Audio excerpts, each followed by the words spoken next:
அனைவருக்கும் பொங்கல் திருநாள் வாழ்த்துக்கள்.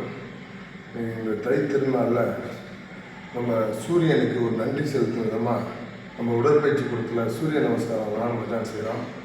அவங்க ஏன்னா உழவர் திருநாள் இன்னைக்கு அறுவடை திருநாள்னு சொல்லுவாங்க. சூரியன் இல்லாமல் விவசாயம் நினைக்காது. அதனால் சூரிய பகவானுக்கு நன்றி.